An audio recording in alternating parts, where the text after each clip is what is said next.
मैं पिछले 18 महीने से जब मुसलमानों के गांव में गया हूं, पैदल चला हूं, बहुत सारे मुसलमानों के गांव में गया हूं। तब जब मैं चल रहा था तो महागठबंधन की सरकार थी। लोग बताते हैं, सर ये देखिए, हमारे गांव में सड़क की हालत देखिए, हमारे घर की नाली गली की स्थिति देखिए, हमारे बच्चों के पढ़ने की व्यवस्था नहीं है, हमारी माँ बहन अगर कोई बीमार पड़ जाए घर में तो कोई अस्पताल नहीं है। तो सारी बात सुनने के बाद मैं लोगों से पूछता था कि अच्छा ये बताइए कि सड़क का मंत्री कौन है, तो सड़क के मंत्री माननीय तेजस्वी यादव थे। नालियां गलियां आपकी टूटी पड़ी हुई हैं, तो नाली गली का मंत्री कौन है, तो ग्रामीण विकास मंत्री माननीय तेजस्वी यादव थे। आप कह रहे हैं कि कोई घर में बीमार पड़ जा रहा है, कोई अस्पताल दवा डॉक्टर नहीं है, तो अस्पताल के मंत्री कौन थे, वो भी तेजस्वी यादव थे। आपने कहा कि आपके बच्चों के पढ़ाई की व्यवस्था नहीं है, तो शिक्षा मंत्री कौन है, वो भी चंद्रशेखर यादव आपके लालटेन के ही पार्टी के थे। और कल चुनाव था, आपने वोट दिया, तो आपने किसको वोट दिया, फिर जाकर उसी लालटेन को वोट दिया है। आपका कहना ठीक है कि आपने डर से दिया, इसलिए दिया कि आप भाजपा को दे नहीं सकते हैं, आपके पास डर है कि भाई भाजपा को दे नहीं सकते, कितना भी बुरा है तो लालटेन को ही दोगे। लेकिन आप इस बात को नहीं समझ रहे हैं कि अगर आप किसी के बंधुआ मजदूर बन जाइएगा, चाहे लालटेन के बनिए, भाजपा के बनिए, प्रशांत किशोर के बन जाइए, अगर मैं जान जाऊंगा कि मैं काम करूं या न करूं, अमरीना सिराज या इनके परिवार, इनके घर वाले हम ही को वोट देंगे, तो मैं आपका काम क्यों करूंगा। लोकतंत्र में तो आप नेता के मन में डर होना चाहिए ना, कि मैं काम नहीं करूंगा तो मुझे जनता वोट नहीं देगी। लेकिन मुसलमानों के नजरिए से और समाज के कई अन्य वर्गों के नजरिए से नेताओं के मन में बिहार में ये बात है कि मैं काम करूं या न करूं, ये लालू के डर से भाजपा को हमको वोट देंगे ही देंगे, या लालू जी समझते हैं, लालटेन वाले समझते हैं कि भाजपा के डर से मुसलमान मुझे वोट देगा ही देगा।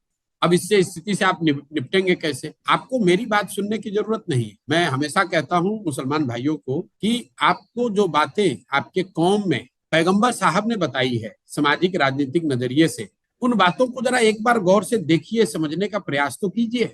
पैगंबर साहब ने कहा कि जिस कौम को अपने रहनुमाओं की समझ न हो, उसके ऊपर जालिम हुक्मरानों को मुसल्लत कर दिया जाता है। तो मेरे भाई, अगर आज के हुक्मरान जालिम हैं, तो कहीं ना कहीं आपसे, आपके कौम से, अपने रहनुमाओं को चुनने समझने में गलती हुई है, तभी तो ये स्थिति बनी है। और ये बात मैं नहीं कह रहा हूँ, ये बात तो आपके पैगंबर साहब ने बताई है आपको। आप जब उनकी बात नहीं मान रहे हो, तो आप प्रशांत किशोर की क्या बात मानोगे। आपने कहा कि हम डर से वोट दे देते हैं। मुझे तो जो मुसलमान मिलते हैं वो यही कहते हैं कि भैया हम अल्लाह को छोड़कर किसी से नहीं डरते। लेकिन आपने ठीक कहा कि आप मुंह से तो कहते हैं कि अल्लाह को छोड़कर किसी से नहीं डरते हैं, लेकिन भाजपा का डर इतना आपके मन में बैठा दिया गया है कि उस डर के मारे सामने से आपको चोर, बदमाश, गुंडा, मवाली, डकैत भी अगर दिखता है तो आप भाजपा के डर से उसको वोट दे देते हैं। आपने कहा हम क्या करें।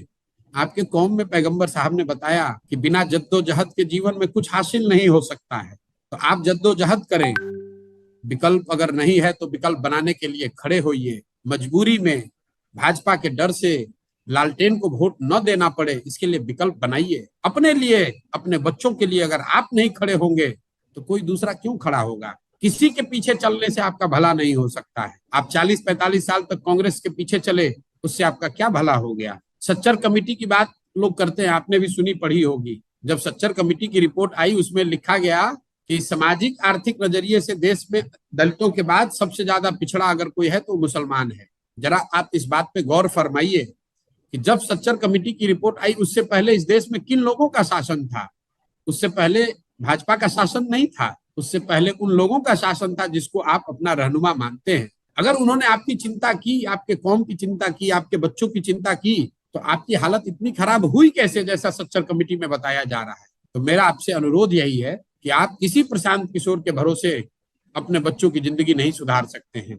आप कांग्रेस के पीछे चले तो भी ठगे गए, लालू का लालटेन पकड़ के चले तो उसमें भी किरासन तेल बनकर ही जले। प्रशांत किशोर पर भी भरोसा करके चलोगे तो मैं भी आपको ठगूंगा। आप अपने लिए खड़ा होइए, अपने बच्चों के लिए खड़ा होइए। आपने कहा कि लोग हम लोग का इस्तेमाल कर लेते हैं, ठग लेते हैं, तो मैं आपको मंच, खुले मन से आमंत्रित कर रहा हूं, आप जनसुराज का इस्तेमाल कर लीजिए। आप प्रशांत किशोर की बुद्धि का, शक्ति का, साधन का इस्तेमाल करके अपने समाज के लोगों को खड़ा कीजिए। हम तो आपको खुला ऑफर दे रहे हैं, लेकिन आप अगर अपने बच्चों के लिए भी खड़ा नहीं होइएगा, अरे कम से कम इतनी समझ तो आपको होनी चाहिए कि आप मेरा इस्तेमाल कर लें। हम तो आपको वो भी अवसर दे रहे हैं, वो भी आप नहीं करना चाहते हैं। अगर इस्तेमाल नहीं होना चाहते हैं तो अपने बच्चों के लिए खड़ा होइए, जनसुराज की इस व्यवस्था का फायदा उठाइए। लोग हमारे विषय में क्या कहते हैं कि प्रशांत किशोर को और कुछ आए चाहे नहीं आए, इस आदमी को चुनाव लड़ाने आता है, इसको राजनीति की समझ है। मैं आपको आमंत्रित कर रहा हूं, आपके जरिए आपके समाज के अच्छे लोगों को आमंत्रित कर रहा हूं, आप आइए। अपने समाज से जो काबिल लोग हैं, जो आपको धोखा न दे, जो जिस पर आपका भरोसा हो, जो आपके बच्चों के लिए लड़ाई लड़े, उनको आप इस व्यवस्था से जोड़िए। हम अपनी बुद्धि शक्ति उसके पीछे लगाएंगे।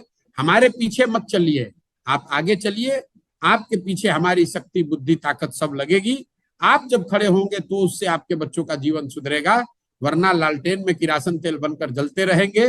प्रकाश दूसरे के घर में होगा, आपके घर में नहीं होगा। वो प्रकाश चाहे मेरे घर में हो या लालू जी के, इससे कोई फर्क नहीं पड़ता है।